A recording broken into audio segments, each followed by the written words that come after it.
박철수 목사님을 많이들 알고 계시지만 또 모르신 분들이 또 있을 수도 있을 것 같아서 제가 좀 박철수 목사님의 간단한 소개를 이렇게 각주 형식으로 적었습니다. 연세대학교 건축학과, 종신대학 신학대학원, 그리고 풀러 신학대학원에서 수학을 하셨습니다. 분당 두레교회의 원로 목사, 한국복음주의교회연합 지도위원, 성서한국 이사로 활동 중이십니다. 전 겨자시형재단 대표, 복음과 상황 초대 편집장, 복음주의 청년연합 회장, 한국교회 독서문화연구원 자문위원 등을 역임하셨습니다. 저서로는 하나님 나라, 축복의 혁명, 성경의 제사, 용서, 두 개의 십자가, 상처 입은 치유자, 파스칼의 팡세, 너희가 이 성전을 헐라, 종말이 오고 있다, 돈과 신앙, 대표적인 저서만 여기다가 제가 올렸습니다. 이 외에도 상당히 많은 저서가 있는데 생략을 했습니다. 자, 박철수 목사님, 이렇게 원래 이 동명교회가 박철수 목사님의 모교이시기도 한데 이 교회에 오셔서 이 주제에 대해서 발제하시게 된 것을 저는 참 하나님께서 오묘한 섭리가 있다 이렇게 생각을 하고, 또 박철수 목사님의 이 분야에 고전으로 되어 있는 하나님 나라라는 책을 저희들이 몇 개월 동안 계속 읽고 토론했던 것을 이제 총괄 마무리하는 그런 특별 강연으로, 저자 특강으로 모셔서 발제를 듣도록 하겠습니다. 다시 한번 뜨거운 박수로 노 학자를 맞이해 주시기 바랍니다. 네.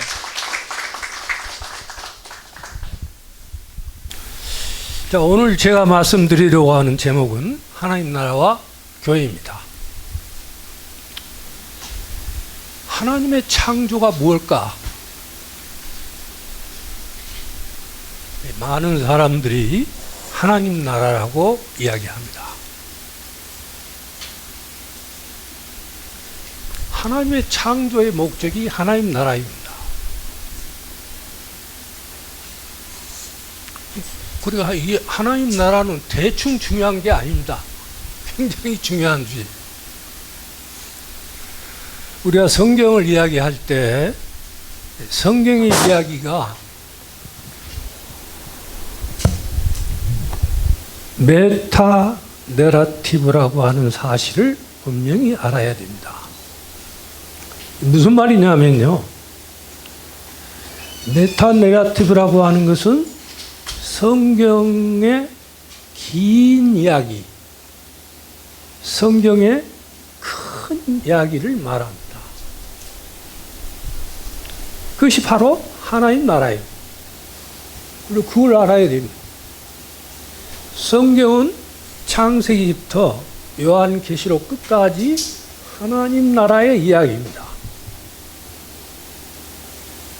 무슨 사사기서는 또 별도로 가고,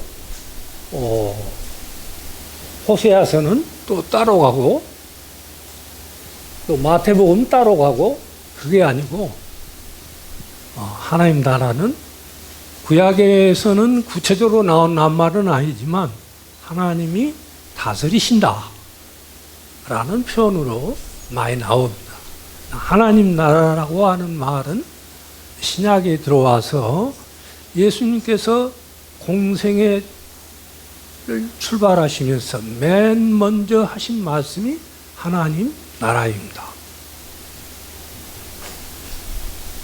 그런 면에서 우리가 하나님 나라를 성경의 메타 내러티브적 입장에서 보아야 된다는 것입니다. 성경은 하나님 나라라고 하는 이런 한나에 뭐가 있는가 보다, 그런 정도가 아니고, 하나님 나라를 모르고서는 성경을 알 수 없다는 것입니다. 이 메타 내러티브라는 것이 바로 그러한 의미를 가지고 있습니다.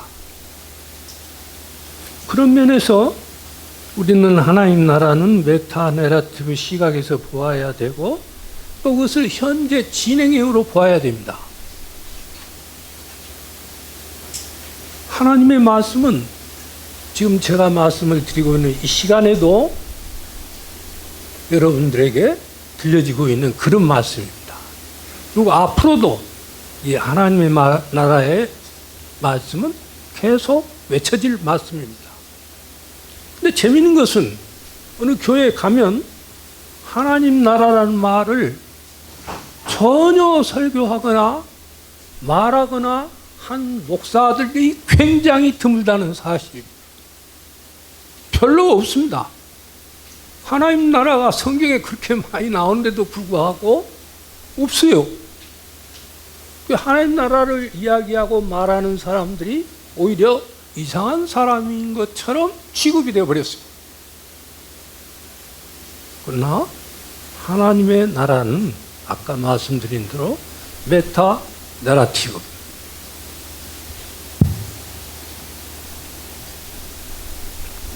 그러나 우리가 기독교는 콘스탄티누스 이후에 몰락하기 시작합니다. 거기 써진 거 보면요. 원래 원고를 보실 필요가 없습니다. 제가 좀 따로 작성을 했기 때문에. 우리는 보통 콘스탄티누스 왕으로부터라고 지금 제가 써놓은 글에는 그렇게 되어 있습니다. 우리가 콘스탄티누스를 황제라고 하는 사람들이 많이 있습니다. 황제가 아닙니다. 왕입니다. 왕. 이 사람은 인간적으로도 굉장히 독한 사람, 독종입니다. 독종. 어느 정도 독종이냐? 아내를 죽인 사람이고 아들을 죽인 사람입니다. 물론 그 사람이 통제하는 그 시대 때는 그야말로 독종으로 활동했던 사람입니다. 지금 이런 이야기들이 여러분들에게는 좀 들어보기 어려운 이야기로 들려질지 모르겠습니다.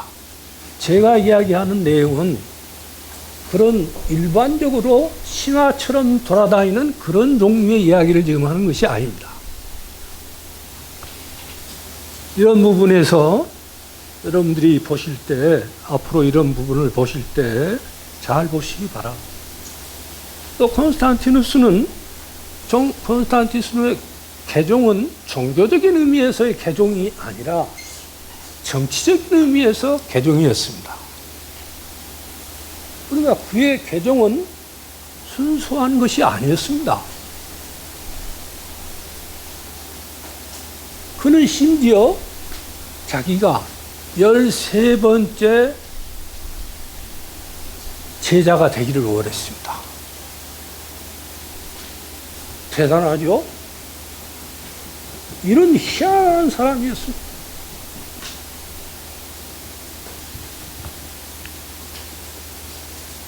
콘스탄티누스는 그야말로 인간적으로 보면 악한 왕이었고 그는 세례를 받지 않고 마지막까지 버티다가 죽을 때야 주위에 있는 주교들의 권위에 의해서 그들의 설득에 의해서 간신히 세례를 받고 죽었습니다. 어떤 모습을 하고 어떤 형태를 하고 죽었는지 그것은 우리가 알 수가 없습니다. 진짜 세례를 받았는지도 모릅니다. 그러나 어쨌든 그는 기독교에 쓰는 말로 기독교 장으로 엄숙하게 거행이 됐을 겁니다. 그것이 우리 기독교의 모습이었습니다. 기독교의 참된 모습은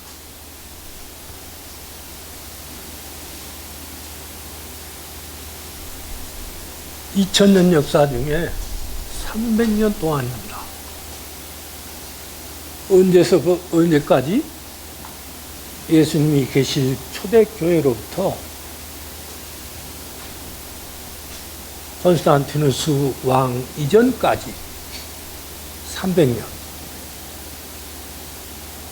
그 300년의 역사가 코바디스의 비교적 자세히 그려져 있습니다. 지금 현재 로마 교황이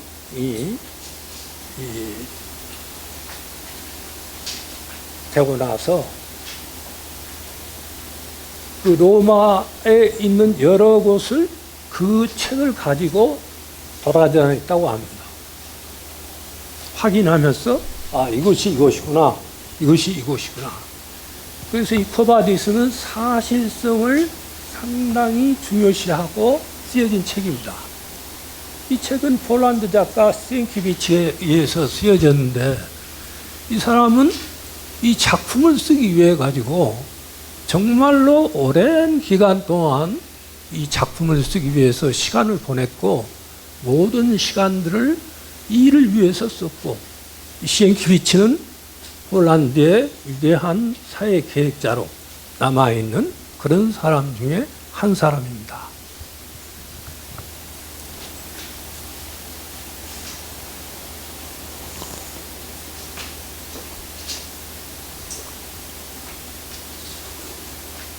(300년) 동안,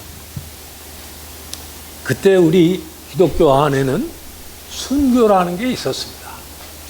우리 기독교 역사에 물론 그 나중에 순교라는 것이 가끔 있었겠지만, 정말로 많은 사람들이 사라져 죽어갔던 때가 사자의 밥이 되고, 우리가 지금 로마에 가면은 그 어디죠?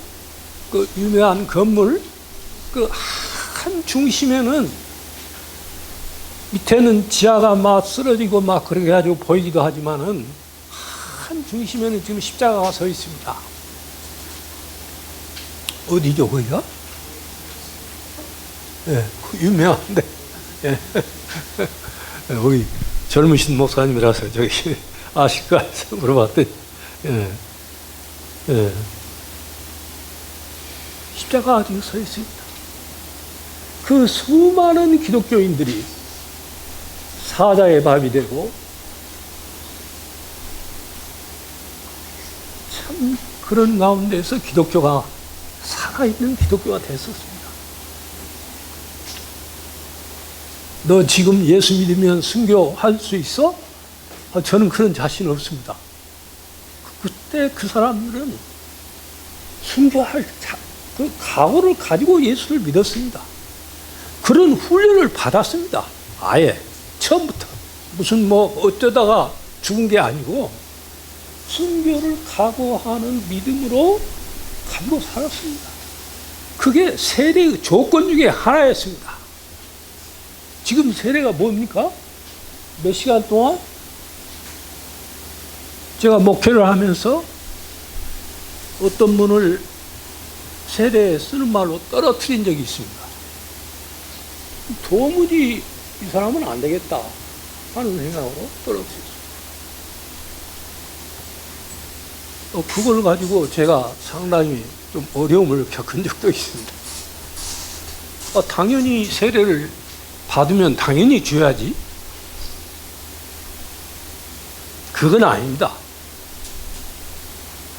초대교회 교리문답의 교육은 3년 이상, 3년에 가까운 시간의 훈련을 받았습니다. 3년, 3개월이 아닙니다. 3년의 세월에.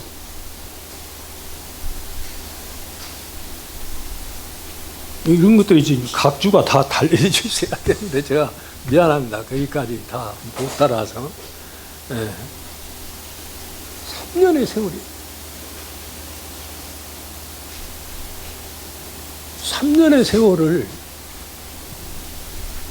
모든 것에 다 교육을, 실제적인 교육을 확인하고, 그렇게 됐는지 안 됐는지를 확인하고, 그리고 세례를 줬는데요. 여기 보면은, 이쪽에 보면은 그들의 훈련은 belief, 한자가 좀 틀렸습니다. behavior, belongings, 이 세 가지 훈련을 받았습니다. belief라고 하는 건 신념, 기독교의 핵심 진리에 대한 확신. 지금 이것들을 3년 동안 배웠습니다. behavior, 행동. 이 세 가지 B, 3B 훈련을 받았다고 그렇게 회심의 본질이라는 알렉 클라이더가 쓴 책에 보면은 이 세 개의 3B라고 이야기합니다. 근데 우리가 한 가지 여기서 생각해 볼 것이 한 가지 있는 것이 belief, behavior는 다 어느 정도 R이라고 보는데 belongings, belongings 뭐지? 속한다는 말인데 지금 좀 틀렸습니다. 네. 어쨌든 belong, 네, belongings. 이거 좀 뭐가 무슨 말인지 좀 이해하기가 어려운 말이에요. 이 belongings라고 하는 것은 신념과 행동을 3년에 걸쳐서 하고 난 다음에 마지막 교회에 소위 말한 교인이 되는 그런 시간을 belonging, 소속된, 교회에 소속된 이 시간이야말로 정말로 모든 형제 자매들이, 그때는 우리가 형제 자매들이라고 썼거든요. 형제, 지금은 뭐 김 박사, 무슨 박사, 무슨 우리 교회에서 그런 건 잘 쓰지는 않지만은 그때는 형제 자매라고 했습니다. 그러니까 belongings, 기독교에 내가 처음으로 교인이 되었다고 하는 것은 엄청난 사건이었습니다. 축제였습니다. 지금은 축제일까요? 생각해 볼 필요가 있습니다. 초대교회는 대중전도가 없었습니다. 초대교회는 로마 군대가 감시를 하고 있었기 때문에 예수 믿는 사람이 있으면 잡아가는 겁니다. 그렇기 때문에 함부로 대중전도를 하다가는 그 사람을 보고 또 뒤따라가지고 기독교 소굴을 발견할 수도 있습니다. 그래서 대중전도를 할 수가 없었습니다. 참 우리에게 많은 것을 보여줍니다. 생각하게 합니다. 어떤 부자가 회심을 하면 그 순간에 가난한 자의 삶을 살았습니다. 모든 것이 그때그때마다 바로바로 바뀌어지는 겁니다. 지금과 같이 기독교인이란 사람이 우리나라 땅에 무슨 1000만이니 500만이니 지금은 300만이 되는지 그거 숫자가 아무런 의미도 없는 숫자입니다.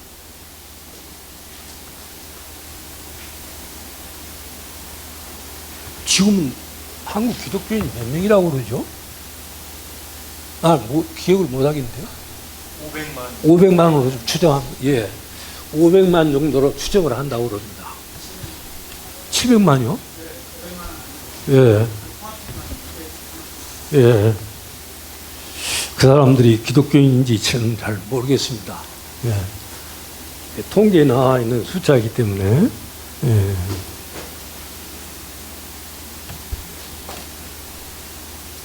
자, 이러한 기독교가 오늘의 세계교회와 어떤 관련을 가지고 있겠는가? 결국은 300년 시대를 지나고 콘스탄티누스에 의해서 소위 말 크리스텐덤, 기독교 세계를 말합니다. 기독교 세계를 지금 우리 시대를 포스트 크리스텐덤이라고 말합니다. 이미 또 포스트 크리스찬 에이지라고 말하고, 우리는 지금 이미 포스트 크리스찬 에이지, 포스트 크리스텐덤 시대에 살고 있습니다. 혹시 크리스찬 에이지에 살고 있다고 생각하시면 잘못입니다. 자, 여기서부터 우리 기독교의 하나님 나라가 무너지는 세 가지 역사적 과정을 좀 살피도록 하겠습니다. 역사를 너무 빠르게 진행시켰는지 몰라도 콘스탄티누스 다음에 1300, 400년을 지나면서 르네상스와 30년 전쟁을 그리고 리스본 대전쟁을 치르게 됩니다.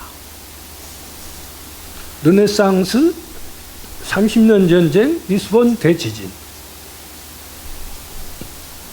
제가 이 세 가지를 발견한 것은 이 책을 보면서 각 줄을 보다가 이 세 개가 있다는 것을 발견했습니다. 오늘 책에 나와 있는 거 아닙니다. 르네상스, 30년 전쟁, 리스본 대지진. 이것이 기독교가 이제 완전히 교회 시대로부터 소위 말한 계몽주의로 들어오는 시대가 로 바뀌어지는 시대의 동기가 된 것입니다. 르네상스, 30년 전쟁, 리스본 대지진. 설명을 하면은 이것이 어떤 내용인지 대충 짐작을 할 것입니다.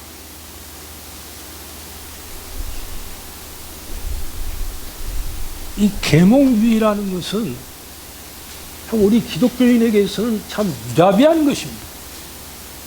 총칼로 싸운 것은 아니지만은 톰 라이트라는 신학자는 한마디로 계몽주의라고 할 수 있는 것은 기독교 역사에 가장 중대한 의미를 가진 지적 쿠데타라고 말하고 있습니다. 지적 쿠데타가 일어난 것입니다.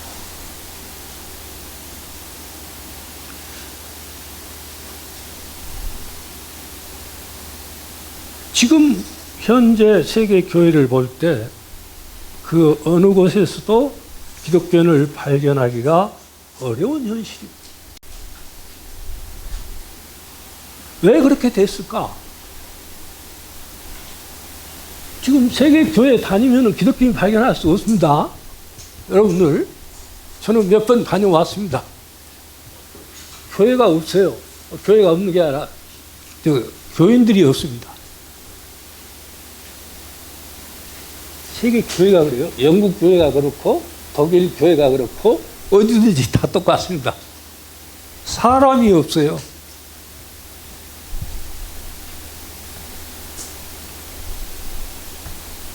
왜 이렇게 됐을까? 왜 기독교는 흥황하지 못하고 비웃음과 조롱의 대상이 되고 있는가? 제가 이 말씀을 들으면 우리나라는 안 그런데? 라고 생각하실 분이 있을 것입니다. 우리나라 그거 좋지 않는데? 이런 조그만 세미나라는데 이렇게 많이도 모이는데? 이게 독일이나 스위스가 됐든 영국에서 이렇게 많이 모이면은 와, 대단하다 할 것 같습니다. 이건 있을 수 없는 숫자입니다. 어떻게 이렇게 많이 모입니까? 무슨 중요한 선언을 할 때 아마 그럴 때는 있을 수 있을 것입니다. 왜 창조의 목적인 하나님 나라는 어디로 가버렸습니까? 교회는 어디로 가버렸습니까?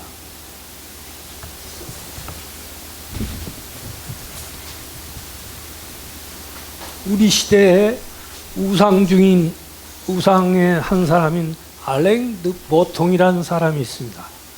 그 사람은 원고를 써가지고 번역을 해서 우리나라에 도착만 하면 베스트셀러가 되는 작가입니다. 여러 책이 있습니다. 근데 제가 그 중에 무신론자를 위한 종교라는 책을 샀습니다. 하필 무신론자를 종교, 무신론자를 위한 종교. 거기 보면요, 기독교 교회당을 어떻게 볼 것인지, 기독교 목사들을 어떻게 볼 것인지, 목사들은 가끔 있거든요. 목사를 어떻게 볼 것인지, 기독교의 조각품을 어떻게 볼 것인지, 이런 기독교에 대한 비아냥조의 기독교의 역사를 조감하고 있습니다. 여러분들도 이 알랭 보통 굉장히 유명한 사람입니다. 우리 기독교인 중에서 여러분이 알고 계신지 몰라도 이분 책은 나오기만 하면 베스트셀러가 된다고 그랬습니다. 그 정도로 젊은 사람들이 좋아하는 책입니다. 근데 무신론자를 위한 종교는 얼마나 많이 사는지를 모르겠습니다만은, 자, 지금 왜 우리 세계교회는 텅 비어가고 있는가? 왜 우리 시대의 교회는 백화점이 되어가고 영화관이 되어가고 부장이 되어가고 있는가? 여러분, 제가 지금 딴 세상에서 와가지고 딴 소리 하는 거 아닙니다. 네. 지금 백화점이 돼가고, 영화관이 돼가지고, 골프장이 돼가고, 이런 현실입니다. 그러면 우리 기독교, 지금 한국에 있는 기독교도 폴바로 살아있는데? 폴바로 살아있을까요?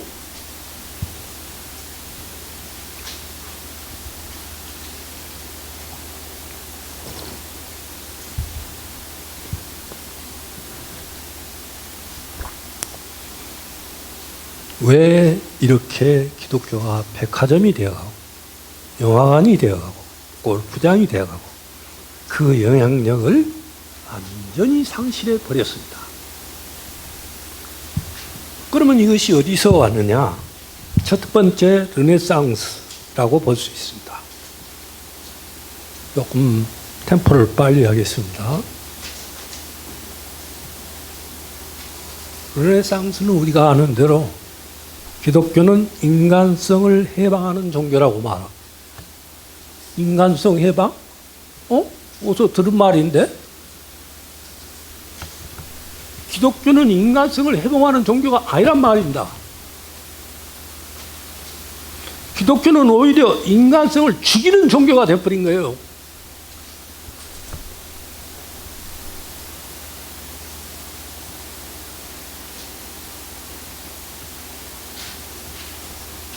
르네상스.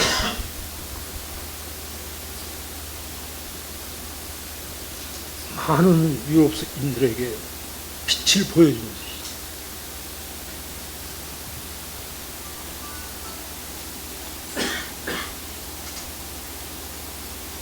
그 다음에 또 한 사람이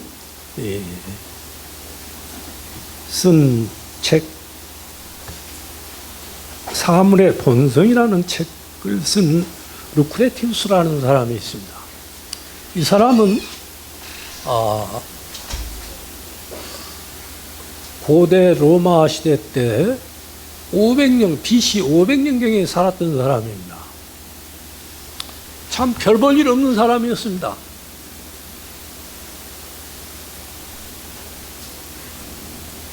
세계 역사에 별 볼 일 없는 사람이었을지도 모르는 이 사람의 시가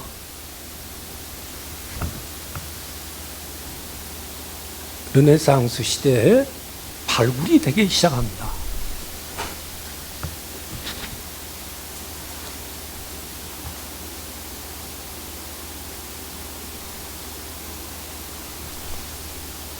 이것의 내용은 뭐냐면요. 나는 유년기 내내 죽음에 대한 공포에 시달렸다. 어머니가 죽음의 망상적 공포 때문에 당신의 삶을 망쳐왔고 그는 내 눈앞에서 루크레티우스, 그를 무서울 정도로 명료하게 다가왔다. 무슨 말인지 좀. 죽음의 망상적 공포가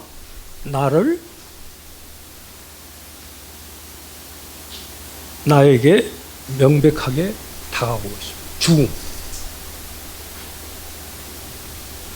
우리는 지금 죽음이 기독교가 잘 해결하는 문제로 생각을 했죠. 근데 이 루크레티우스는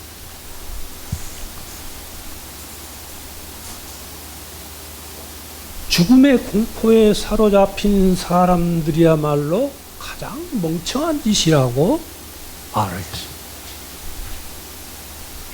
이것이 근원이 어디가 있느냐면요.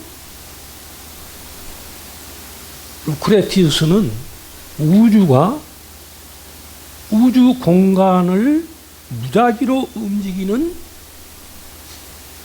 무한한 원자들로 구성되었다고 말했습니다. 제가 참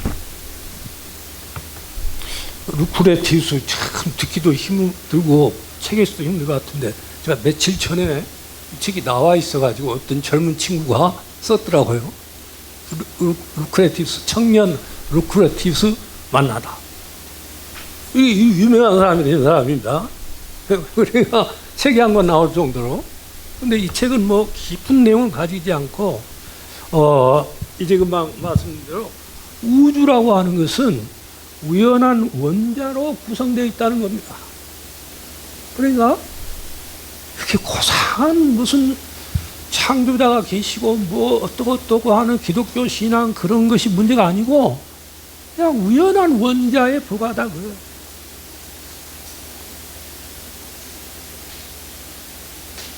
이것이 사람들의 죽음에 희망을 준 사건이 된 것입니다.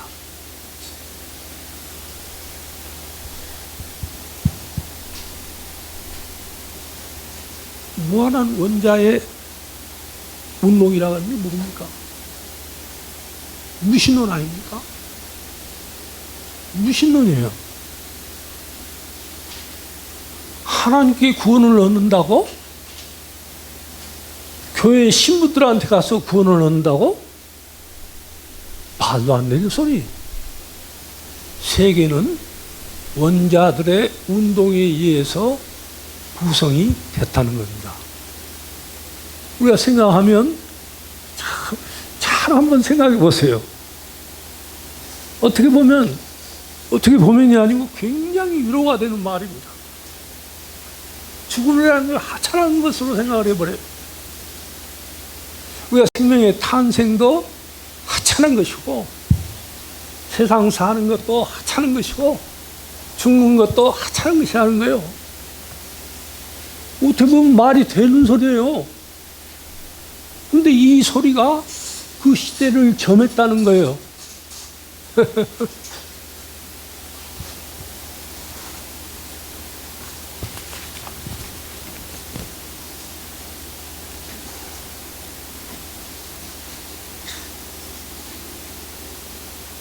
의도하지도 자각하지도 않았지만 물질로 된 이 우연한 존재, 그것과 반대되는 하나님의 형상으로 만들어진 존재. 이건 문자 그대로 대치될 수밖에 없는 말입니다.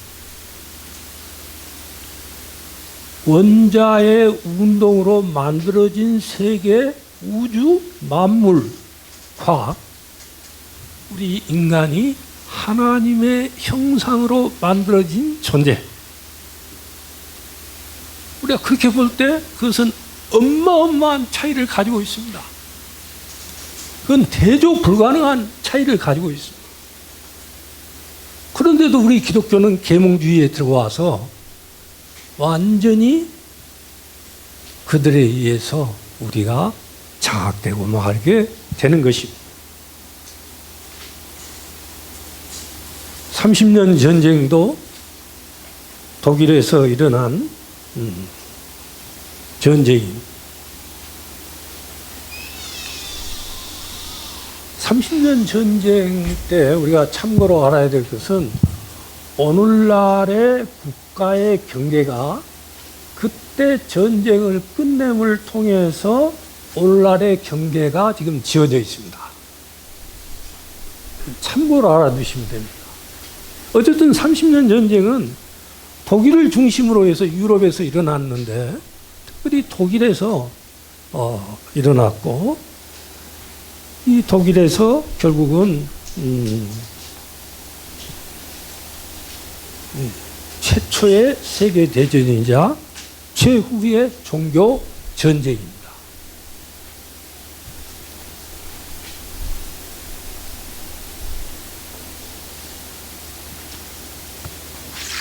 독일에서 80만 명이 죽었습니다. 참혹한 전쟁입니다.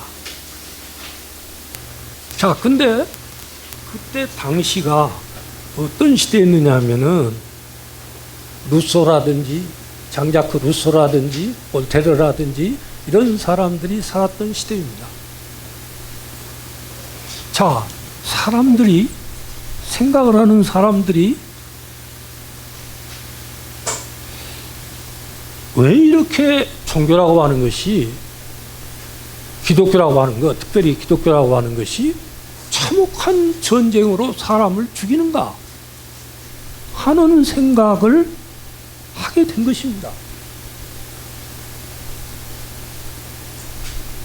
왜 이렇게 종교라고 하는 사람들이 스스로 신앙을 가졌다고 하고 또 종교를 가졌다고 하는 이 사람들이 왜 이렇게 서로 전쟁을 하는가 하는 것이요. 그래서 생각하는 사람들 가운데 특별히 이제 루솔니 이런 사람, 볼테르니 이런 사람들이 나오면서 이건 좀 이상하지 않나? 이렇게 회의를 하기 시작합니다. 인간이 이제 쓰는 말로 계몽이 되는 거예요. 진짜 계몽이 되는 거예요. 우리들도 오늘 우리 교회를 보면서, 한국 교회를 보면서, 내가 다니는 교회를 보면서 조금 이렇게 살펴봐야 됩니다. 그냥 왔다 갔다만 하지 마시고 문제를 가져야 됩니다. 이 사람들은 기독교가 그렇게 되는 모습을 보면서 이상한데? 왜 그렇게 기독교의 역사는 여러분이 아신 대로 이 세계의 전쟁은 기독교가 일으킨 종교 전쟁으로 꽉 차 있습니다. 종교 전쟁이에요. 누가 일으킨? 기독교가 일으킨 종교 전쟁으로 꽉 차 있어요. 그걸 알아야 됩니다. 우리 기독교가 회개해야 될 부분입니다. 엄청 그거 하나만 가지고라도 여기는 어디서 모여서 그거 한지 몰라도 앞에 꿇고 앉아가지고 목사 장로들이 무릎을 꿇고 앉아가지고 이 2000년 동안에 일어난 전쟁 하나만 가지고라도 우리가 회개를 해야 되는 거예요. 근데 그런 것에 대해서 별 감각이 없어요. 뭐 가르쳐 주는지 안 가르쳐 주는지 잘 몰라서 그런지 잘 모르겠습니다만, 과연 성경의 하나님은 전쟁과 폭력의 하나님인가?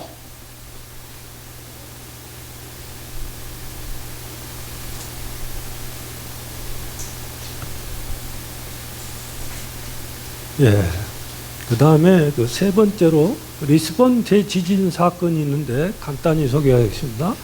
포르투갈의 리스본에서 일어난 사건이 일어났습니다. 당시 포르투갈은 매우 세계적으로 위대한 나라였습니다. 지금 포르투갈은 조금 한물 간 나라이지만 리스본에서 대지진이 일어났어요. 근데 그날이 어떤 날이냐면은 만성절, 만성절이라는 거 하는 것은 캐톨릭 성인들을 다 모셔다가, 이 만이란 말이 많은 사람들을 말하, 만성절. 이 만성절에 폴란드 리스본에서 큰 지진이 일어났는데 한꺼번에 50%가 죽어버렸습니다. 자, 이제 금방도 말씀드렸죠? 사람들이 그런 일이 일어나고, 그래? 저런 일이 일어나나? 그렇게 끝난 게 아닙니다. 아니, 저 일이 왜 일어났지?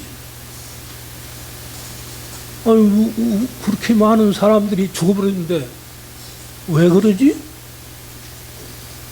의문을 가져야 돼요. 6.25 전쟁이 일어난 것에 대해서 우리가 의문을 가져야 됩니다. 함사큰 선생처럼 의문을 가지고 이 고난의 시대로 이 우리 역사를 해석하는 그런 사람도 나와야 되는 것입니다. 우리 민족은 고난의 역사예요.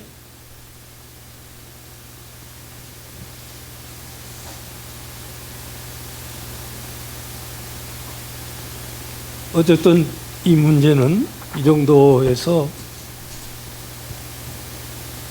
끝내면서 하나님의 분노는 25분도 채 되지 않은 사이에 몇 세기에 걸쳐 인간이 쌓아 올린 도시를 흔적 없이 날려버렸다. 자, 그러니 아까 리스본에서 르네상스, 그 다음에 루크레티우스, 이런 사람은 항상 문제를 생각하는 겁니다. 왜 이 세상이 이렇게 돌아가지? 하는 문제에 대해서 그대로 생각하지 않고, 우리 교회가 하나의 혁명, 변화를 일으키기 위해서라면은 그런 문제에 대해서 생각할 줄 아는 사람들이 나와야 됩니다. 저는 동명교회 출신입니다. 오랫동안 오랫동안이 아니고 고등학교까지 동명교회를 다닌 사람. 근데 왜 이 사람이 와서 앞뒤도 모르고 동명교회를 좋아하지 않는가? 제가 보니까 우선 디자인부터 안 좋아요. 그 많은 돈을 들어가지고 저렇게 흉악한 건물을 지을 리가 없어요. 저는 참고로 건축과를 졸업했습니다. 네. 이건 추물입니다. 허물어야 돼요.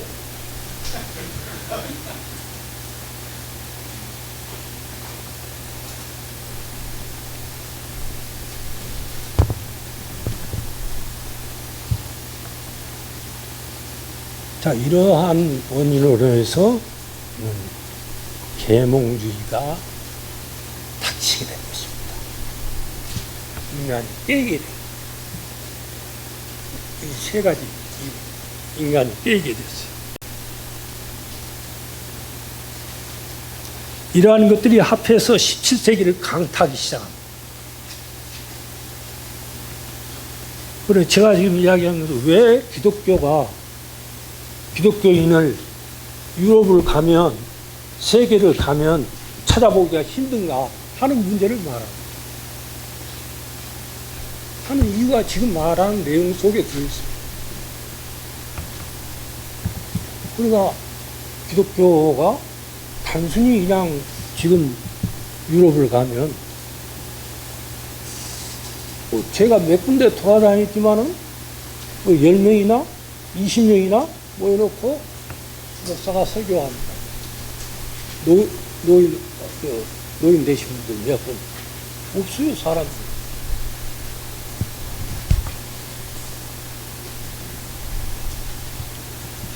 하나님을 믿는 위신론은 사라지고 세계라고 하는 것은 하나님이 창조한 세계가 아니라고 하는 그러한 이성적 시대가 출현하게 된 것입니다. 자, 지금 우리가 알고 있는 몇 사람의 이름을 제가 열거를 한번 해보겠습니다. 장자크 루소, 몽테스키에, 존 라크, 토마스 페인, 알렉산더 해밀턴, 존 스튜어트 밀, 루돌프 에링, 라톤, 헨리 데이비스 소로, 이마누엘 칸트, 마키아벨리, 토마스 제퍼슨, 사르트르, 니체, 칼 마르크스. 그러니까 이 사람들이 한마디로 누구입니까? 이 시대를 지배하고 있는, 지금 우리 학생들이 고등학교에서, 대학교에서 이 사람들만 가르칩니다. 다른 사람 안 가르칩니다. 칼빈주의 안 가르칩니다. 이 사람들이 교육을 받는다니까요? 얼마나 무서운 세상입니까? 지금 우리나라가 교인이 많다고요? 그러니까 일종의 우리나라 고등학교 대학생들 정신분열증에 걸려 있는지도 몰라요. 교회 가면 이 소리하고, 학교 가면은 뭐 니체가 어쩌고, 뭐 소로가 어떻고, 칸트가 어쩌고, 완전히 정신분열증이에요. 근데 그것도 정신분열증이라 하기는 좀 부족하고, 잘 몰라. 그것도 잘 몰라. 저는요, 고등학교 때, 중학교 때 교장 선생님께서 받은 조그만 성경책을 받았습니다. 영어 성경하고 우리말 성경은 아주 조그만 성경. 지금은 그런 거 나오지 않을 정도 아주 포켓 성경인데, 제가 고등학교 2학년 때인가 얼핏 뭐 제가 대안으로 그냥 계속 보는 것도 아니고 얼핏 보는데 가이사란 말이 케이사르란 말로 번역된 것을 봤습니다. 제가 얼마나 큰 충격을 받은지 모릅니다. 성경이 역사적인 거네? 정말로 저는 우리나라 성경이 뭐 에집트를 애굽이라 한다더니 너무너무 많아서 모르겠어요. 어디 또 누구 있더라? 케이사르, 에집트를 애굽, 아주 그냥 하도 많아요. 이것도 문제예요. 제가 성경을 여러 가지 책을 가지고 있지만 우리나라 성경 가운데 가톨릭 성경은 서론에 그렇게 써 있습니다. 이 성경은 문공부 지정, 옛날 이야기입니다. 옛날에 썼기 때문에 옛날 그대로 문공부 지정 어디에 의해서 외국어는 거기에 따른다라고 되어 있습니다. 근데 우리말 성경은 어떻게 되어 있습니까? 우리말 성경은 그냥 지멋대로 번역을 해놨어요.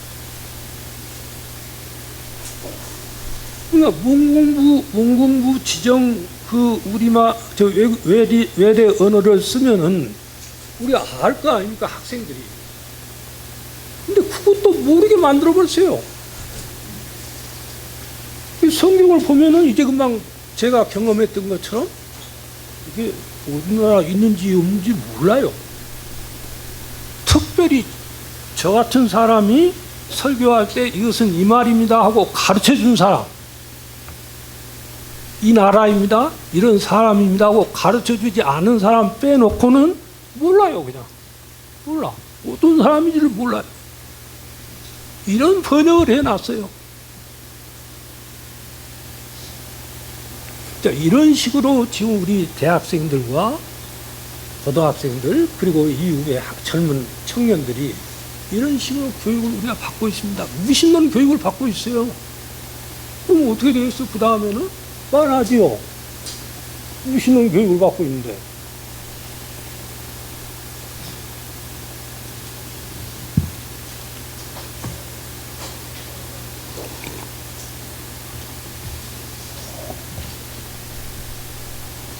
기독교 역사가인 크리스토퍼 도슨이라는 사람이 있거든요.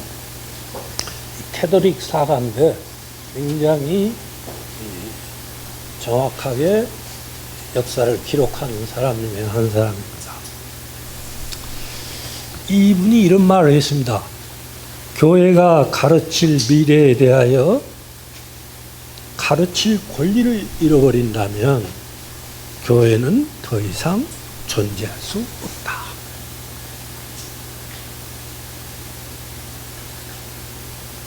교회가 더 이상 소위 말하는 성경 교육을 할 수 없게 되어버렸어요. 학교에서 할 수가 없다 그 말입니다. 학교에서 할 수 없어. 그 이전만 해도 전부 다 학교에서 했죠. 근데 계몽주의 이후부터는 학교에서는 이제 쫓겨나 버렸죠. 조금 이따 설명하겠습니다.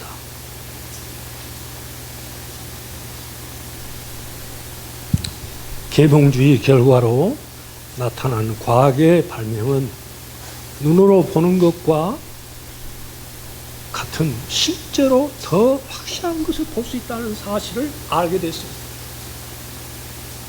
희미하게 보였던 것이 망원경을 통해서 완전히 새롭게 보게 됐습니다.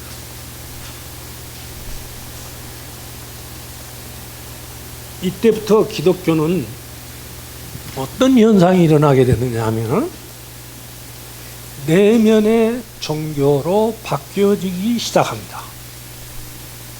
이 부분이 중요합니다. 개인의 종교로 바뀌어지기 시작합니다. 자, 정치, 경제, 사회, 문화 모든 부분, 교육도 다 가져가 버렸으니 기독교인은 너희들은 이제 저리 가. 우리는 공적 세계에서 우리가 활동할 거야. 이제 너희들은 속에 있는 종교는 마음으로 믿으니까 교회에서 가서 믿어. 이 세상하고는 이제 관련 없어. 쫓아낸 겁니다. 그래서 개인의 종교, 사적 종교로 전락하게 됩니다. 사적 종교로. 정치, 경제, 교육의 모든 부분을 감당했던 기독교는 계몽주의자들에게 자리를 물려주게 됩니다.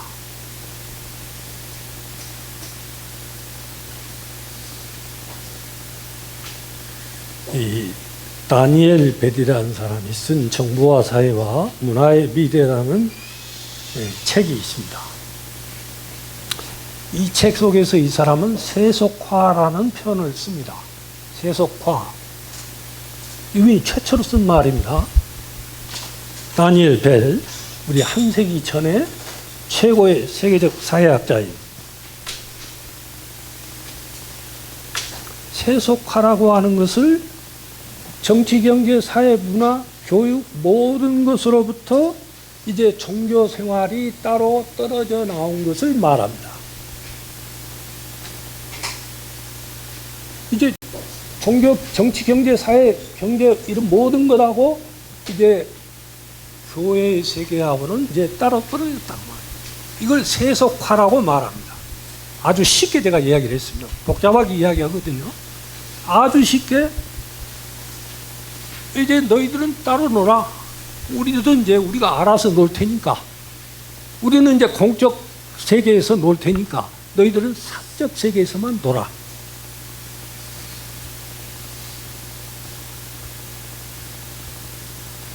전형적인 사례가 국가와 종교의 분리가 시작됩니다. 전형적인 거예요.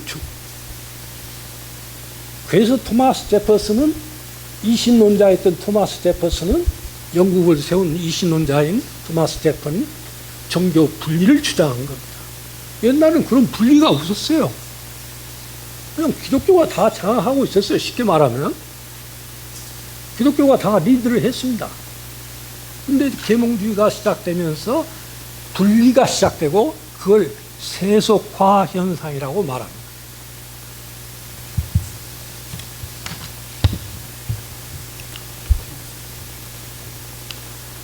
이것이 현대 유럽의 현황이고 교회가 없어지고 하나님 나라가 멈칫하는 순간이 된 것입니다.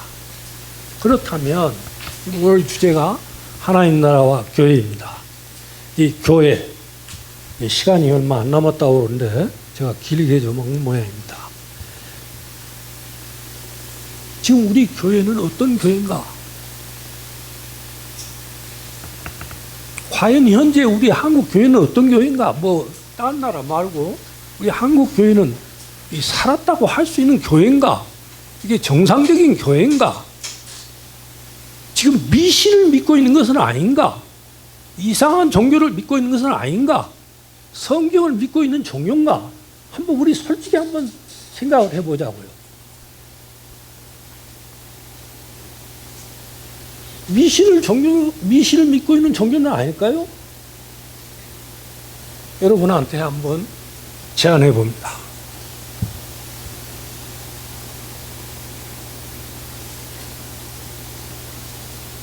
한국 교회는 외적 공격에 대한 도피처로서 이제 마음으로 내면으로 돌아가는 그러한 종교가 되게 된 것입니다. 하나님 나라는 지금도 전진하고 있습니다.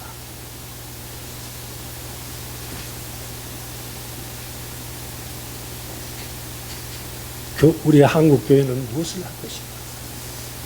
제가 좋아하는 리영희 교수가 있습니다.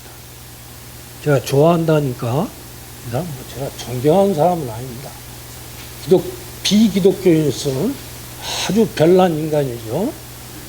리영희 교수. 나라를 슬프게 하는 것은 한국 기독교가 숫자적으로 지구상의 160여 개 국가 중에서 으뜸한다는 사실이다. 몇 해 전 미국에서 발간한 세계 기독교 영감에서 지구상의 전체 국가에서 50여 개의 대형 국가를 선정했는데 한국 교회가 최대 5교회 가운데 3개를 차지하고 10개 가운데서 7개를 차지하고 50개 가운데서 23개를 차지하고 있다. 나는 이 시기의 참상을 생각하며 이 시기의 참상이라고 하는 것이 기독교가 전두환 정권으로부터 받았었던 그 말할 수 없는 참상 시대라고 하는 말입니다. 이 시기의 참상을 생각하면서 한국 기독교가 홀로 23개를 차지한다는 사실이 과연 나에게 한국 국민에 대한 축복인지 저주인지 분간할 수 없다. 그렇게 이야기합니다. 축복인지 저주인지 나는 분간할 수 없다는 거예요. 그 똑똑한 사람입니다. 정신이 좀 흐려졌다는 사람이 아니고 똑똑한 사람이에요. 아주 똑똑한 사람입니다. 지금 이러한 때에 기독교 숫자가 이렇게 많다고 하는 것이 한국인에게 축복인지 저주인지 나 잘 모르겠다. 그러니까 이미 우리 기독교는 영성의 종교, 내면의 종교로 이미 와버렸습니다. 지금 현재 우리 기독교는 지금 정치, 경제, 사회 아까 말한 그 계몽주의 시대의 종교로 이미 우리도 또 와 있습니다. 이미. 그러니까 정치, 경제, 사회, 문화는 들어갈 수가 없어요. 이제 거기는.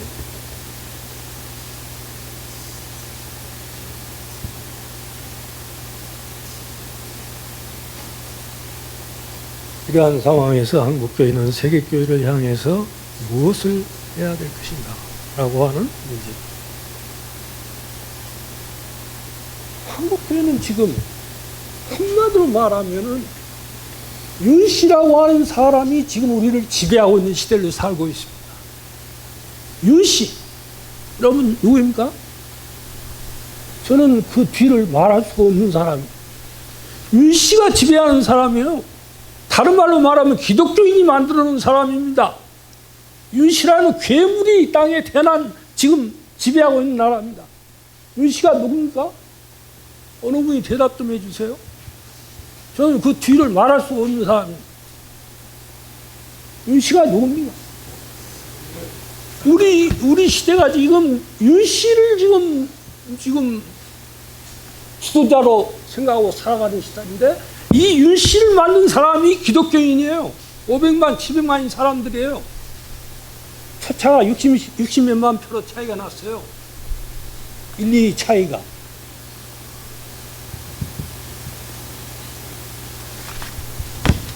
그 다음 선교하는 교회가 첫 번째 선교하는 교회가 됐으면 좋겠습니다. 선교사를 보내되 제가 설명은 짧게 하면서는 선교사를 보내되 전문인 선교사를 보내야 되겠다. 하나님 나라를 아는 선교사, 희년을 아는 선교사, 전문 지식인들이 많이 나가는 그러한 선교사. 물론 철저한 성경 교육을 통해서 바른 교육을 통해서 훈련받은 사람이 나가야 됩니다. 그쯤 하고요. 무슨 말씀인지 알아들으시라고 생각합니다. 두 번째 우리 한국교회 신앙은 번영신앙입니다. 번영신학은 예수 믿으면 잘 된다는 것입니다.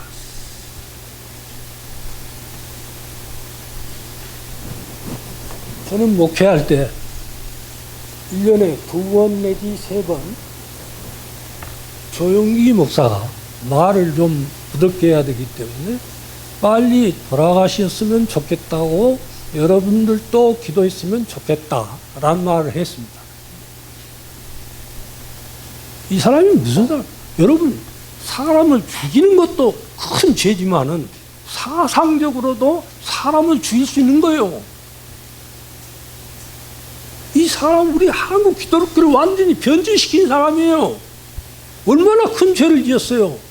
사람을 죽여야만 죄입니까? 그것도 죄지요. 사람을 죽이지 말라 했는데 죽였으니까. 그러나 사상 부분이 더 중요한 겁니다.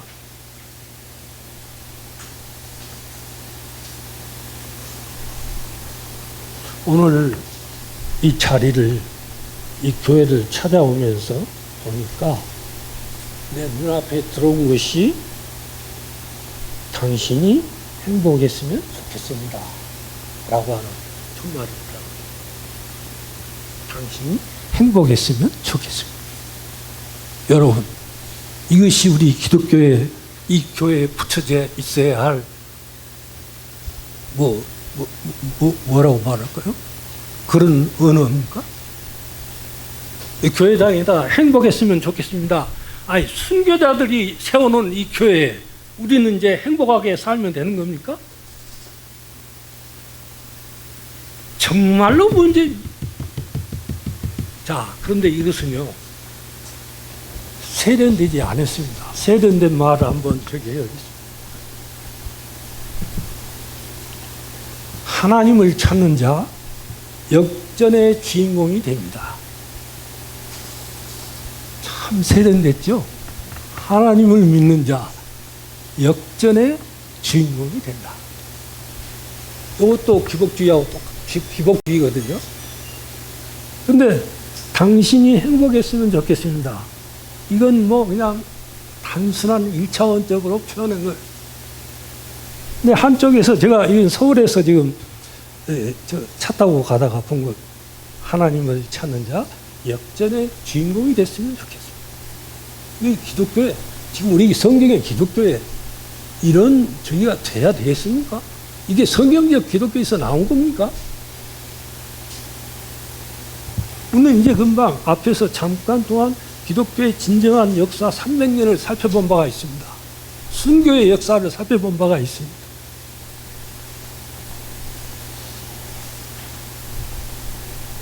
자, 세 번째로 기독교 안에는 반지성주의를 없애야 되겠습니다.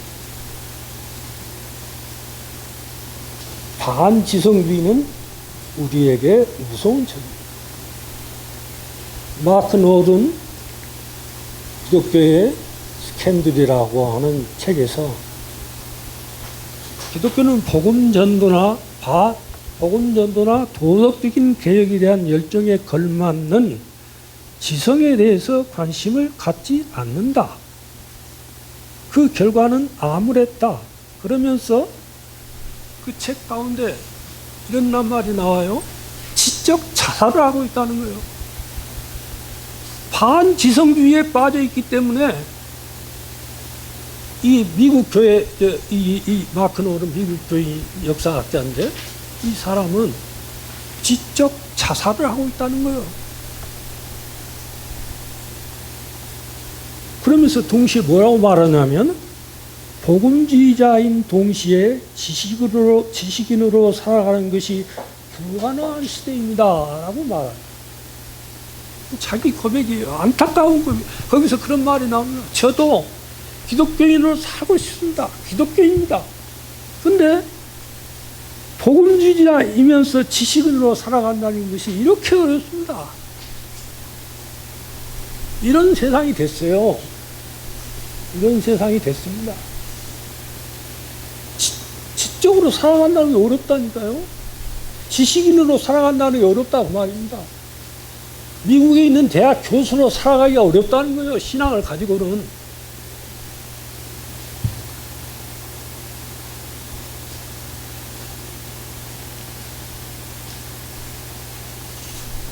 마지막으로 하나 더 있고요. 영육 이원론입니다. 우리가 믿는 것은 영육이 하나인 영육 통일체적인 그러한 확신과 신앙입니다. 영육 이원론이 아니에요. 이건 여기 유명한 그리스 사상입니다. 근데 한국 교회는 완전히 그리스 사상이 판을 치고 있는 것 같아요. 응? 영육 이원론. 아니, 플라톤이 한번 왔다 간 것 같아요, 우리나라는. 플라톤 사상이 우리 한국 교회에 있습니다. 영육 이원론이 아니고 영육 통일체론. 갈라놓을 수가 없습니다.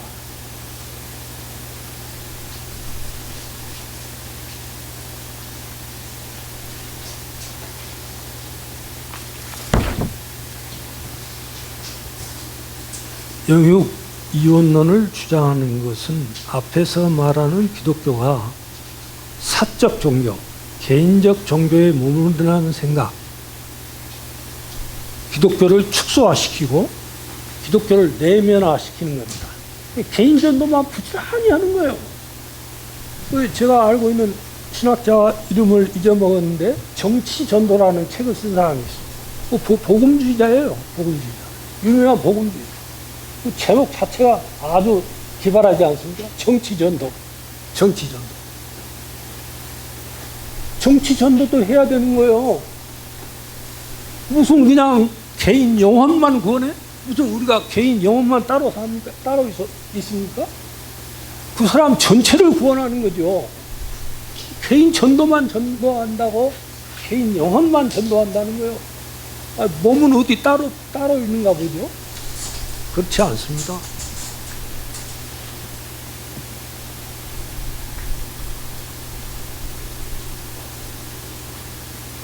잃어버린 영토를 우리가 찾아야 됩니다. 우리는 앞에서 르네상스 시대, 리스본 대지진 사건, 그리고 루크레티스 등장을 통해서 우리가 계몽주의 시대, 이성의 시대를 살았었는데 이제 진정으로 계시의 시대를 살아야 됩니다. 하나님의 주신 말씀으로 살아야 되는 시대를 우리가 만들어 봐야 됩니다.